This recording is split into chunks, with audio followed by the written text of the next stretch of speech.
किया। Shrimati Rajathi ji not present. माननीय श्री बाबूराम निषाद जी 8 मिनट। Baburam Nishad ji not present. श्री इमरान प्रताप गढ़ी जी 5 मिनट। धन्यवाद सभा सर माइक। हाँ बोले। धन्यवाद सभापति महोदय। मैं रूरल डेवलपमेंट पर अपनी बात रखने के लिए खड़ा हुआ हूं। कोई खुशबू न कोई फूल न कोई रौनक, उस पे कांटों की जहालत नहीं देखी जाती। हमने खोली थी इसी बाग में अपनी आंखें, हमसे इस बाग की हालत नहीं देखी जाती। रात बस रात ही होती तो कोई बात नहीं, उसका आकार मगर दूना नजर आता है। जितने चमकीले सितारे थे वो सब डूब चुके, सारा आकाश बड़ा सूना नजर आता है। बुलबुलें खुश थी उम्मीदों के तराने गाए, लेके पतझड़ से बहारों को चमन सौंप दिया। अब तो मासूम गुलाबों की ये घायल खुशबू शीश धुनती है कि खारों को चमन सौंप दिया। तुमने क्या काम किया उनके अभावों के लिए, जिनकी मेहनत से तुम्हें तख्त मिला, ताज मिला। उनके सपनों के जनाजों में तो शामिल होते, जिनके चुप रहने की वजह से तुम्हें राज मिला। उदय प्रताप जी ने बहुत शानदार ये कविता कही है कि कवि की आवाज बगावत पे उतर आई है। दल के दलदल से हमें कोई सरोकार नहीं। तुमने इस देश की तस्वीर बिगाड़ी ऐसे, जैसे इस देश की मिट्टी से तुम्हें प्यार नहीं। वरना अंजाम वही होगा जो पहले भी हुआ। कुर्सी तो कुर्सी है, निगाहों से उतर जाओगे। मौत आनी है जब आएगी तुम्हारी खातिर, मौत से पहले बहुत पहले ही मर जाओगे। सभापति महोदय, गांव की परिकल्पना में प्यार था, अपनापन था, भाईचारा था। कभी महात्मा गांधी ने जब गांव का सपना बुना तो मुझे लगता है उसमें वो मोहब्बत थी कि गांव में अगर किसी बिटिया की शादी होती थी तो पूरा गांव अपने संसाधन लेकर के, कोई चारपाई लेकर के, कोई गुड़ लेकर के, कोई प्रेम लेकर के खड़ा हुआ करता था। लेकिन पिछले 2014 के बाद से गांव में जो नफरत बो करके विकास किया गया है वो अद्भुत और अकल्पनीय है। हालत यह है, हम जिस गांव में पैदा हुए उन गांव में कोई सीताराम चाचा, कोई भगवती चाचा हम लोगों की उंगली पकड़ करके चौराहों पर हमें मिल जाता था, आशीर्वाद भी देता था और डांटता भी था।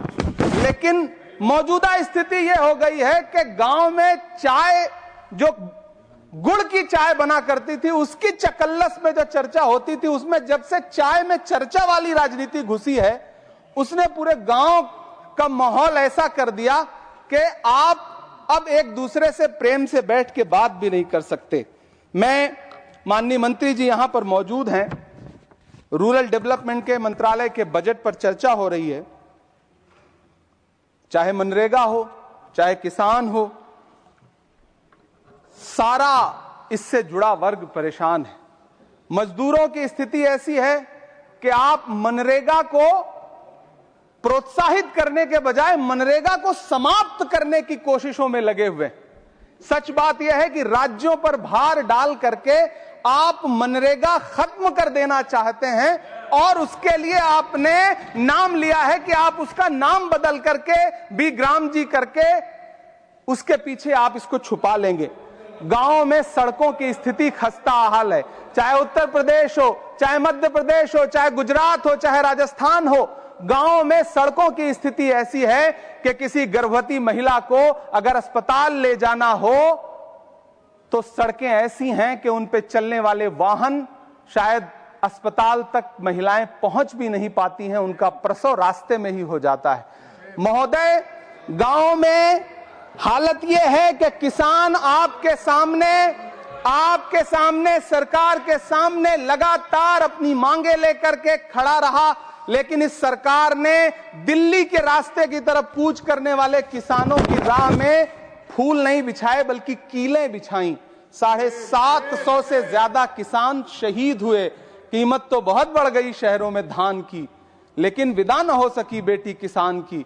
मौका मिला तो लोगों ने कुर्सी के वास्ते तस्वीर ही बिगाड़ दी हिंदुस्तान की।